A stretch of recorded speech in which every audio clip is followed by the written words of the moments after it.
SSLC ಫಲಿತಾಂಶದಲ್ಲಿ ಕಲಬುರಗಿಗೆ ಕೊನೆಯ ಸ್ಥಾನ ಬಂದಿರೋ ಹಿನ್ನೆಲೆ ಬಿಜೆಪಿ ಜೆಡಿಎಸ್ ಟೀಕೆಗೆ ಸಚಿವ ಪ್ರಿಯಾಂಕ್ ಖರ್ಗೆ ಗರಂ ಆಗಿದ್ದಾರೆ. ಜೆಡಿಎಸ್ ಬಿಜೆಪಿ ಅವರು ಭೌತಿಕವಾಗಿ ದಿವಾಳಿ ಆಗಿದ್ದಾರೆ, ಶಿವಮೊಗ್ಗ ಏನ್ ಸಿಂಗಾಪುರ ಆಗಿದೆಯಾ ಅಂತ ಪ್ರಿಯಾಂಕ್ ಖರ್ಗೆ ಮಾತಾಡಿದ್ದಾರೆ. I don't think so. Priyank Kharge ಅವ್ರಿಗೆ ಬುದ್ಧಿ ನೆಟ್ಟಿಗಿದೇನಾ ಇಲ್ವಾ ಅಂತ ಗೊತ್ತಾಗ್ತಾ ಇಲ್ಲ. ಶಿವಮೊಗ್ಗ ಸಿಂಗಾಪುರ ಆಗದೆ ಇರಬಹುದು, ನಿಮ್ ಕಲಬುರಗಿ ಏನ್ ಅಮೆರಿಕ ಆಗಿದೆಯಾ? ಹಂಗಾದ್ರೆ ಕಲಬುರಗಿಲಿ ಬಿಜೆಪಿ ಅವ್ರ ಮಕ್ಕಳಿಲ್ವಾ ಅಂತ ಇದ್ರಲ್ಲೂ ರಾಜಕೀಯ ಮಾಡ್ತಿರಲ್ರಿ ಪ್ರಿಯಾಂಕ್ ಖರ್ಗೆ ಅವರೇ? ಅವ್ರಿಗೆಲ್ಲ ಬುದ್ಧಿ ಇಲ್ವಾ ಅಂತ ಕಿಡಿಕಾರಿದ್ದಾರೆ. ವೈಯಕ್ತಿಕವಾಗಿ ನನ್ನ ಹೆಂಡತಿ, ನನ್ನ ತಂದೆ ಬಗ್ಗೆ ಮಾತಾಡ್ತಾರೆ, ವಿಶೇಷ ಸದನ ಕರೆದ್ರೆ ಓಡ್ ಹೋಗ್ತವ್ರೆ, ವಾಕೌಟ್ ಮಾಡ್ತಾರೆ, ಅವ್ರ ಬಳಿ ಇಶ್ಯೂ ಇಲ್ಲ ಅಂತ ಪ್ರಿಯಾಂಕ್ ಖರ್ಗೆ ತಿರುಗೇಟ್ ಕೊಟ್ರು. I think it is a shameless ಅಂತ ಹೇಳ್ತೀನಿ ನಾನು.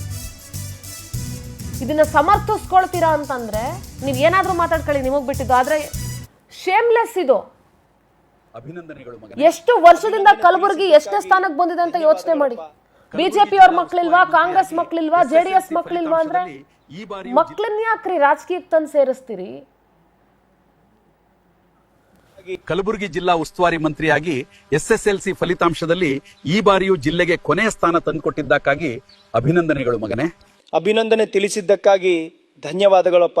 ಕಲಬುರಗಿ ಜಿಲ್ಲಾ ಉಸ್ತುವಾರಿ ಮಂತ್ರಿಯಾಗಿ ಎಸ್ಎಸ್ಎಲ್ಸಿ ಫಲಿತಾಂಶದಲ್ಲಿ ಈ ಬಾರಿಯೂ ಜಿಲ್ಲೆಗೆ ಕೊನೆಯ ಸ್ಥಾನ ತಂದುಕೊಟ್ಟಿದ್ದಕ್ಕಾಗಿ ಅಭಿನಂದನೆಗಳು ಮಗನೇ.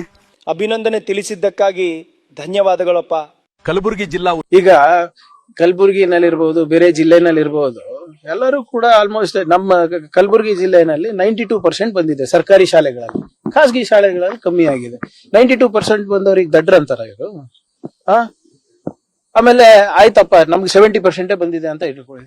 ಇವ್ರು ಯಾರು ಮಾತಾಡಕ್ಕೆ ಅದಕ್ಕೆ? ಅಂದ್ರೆ ಇವ್ರಿದ್ದಾಗೆಲ್ಲ ಮಾಡಿದ್ರ? ಈಗ ಇವರೆಲ್ಲ ಯಾವಾಗ ನೋಡಿದ್ರು ಖರ್ಗೆ ಸಾಹೇಬ್ರ ಬಗ್ಗೆ ಮಾತಾಡ್ತಾರೆ, ನಮ್ ಬಗ್ಗೆ ಮಾತಾಡ್ತಾರೆ. ಇವರು ಸುದೀರ್ಘವಾಗಿ ಆಳಿರೋದಲ್ಲ. ಏನ್ ಶಿವಮೊಗ್ಗ ಇವತ್ತು ಏನ್ ಸಿಂಗಾಪುರ್ ಆಗಿದ್ಯಾ? ಇವರು ಇದ್ರಲ್ಲ ಇಷ್ಟು ವರ್ಷ, ಯಾರ್ಯಾರು ಮಾತಾಡ್ತಾ ಇದಾರೆ ಇವರು ಕೂಡ ಮುಖ್ಯಮಂತ್ರಿ 4 ಸರಿ 3 ಸರಿ 2 ಸರಿ ಆದವ್ರಲ್ಲ. ಹುಬ್ಳಿ ಏನ್ ಹಾಂಗ್ಕಾಂಗ್ ಮಾಡಿಟ್ಟಿದಾರ ಬೊಮ್ಮಾಯಿಯವರು? ಏನೇ ಇದ್ರು ಸರಿಯಾಗಿ ಮಾತಾಡಿದ್ರೆ ವಿ ಕ್ಯಾನ್ ಗಿವ್ ಇದು. ಈಗ ಬಿಜೆಪಿ ನಾಯಕರ ಮಕ್ಳು ಇಲ್ವಾ ಕಲಬುರಗಿನಲ್ಲಿ? ಅವ್ರ ಕಾರ್ಯಕರ್ತರು ಇಲ್ವಾ ಕಲಬುರಗಿನಲ್ಲಿ? ಅಂದ್ರೆ ಅವ್ರ ಮಕ್ಳು ದಡ್ರ? ಏನಿದು? ಇಷ್ಟು ಚಿಲ್ಲರೆಯಾಗಿ ಮಾತಾಡಿದ್ರೆ ಯಾರು ಏನು ಹೇಳಕ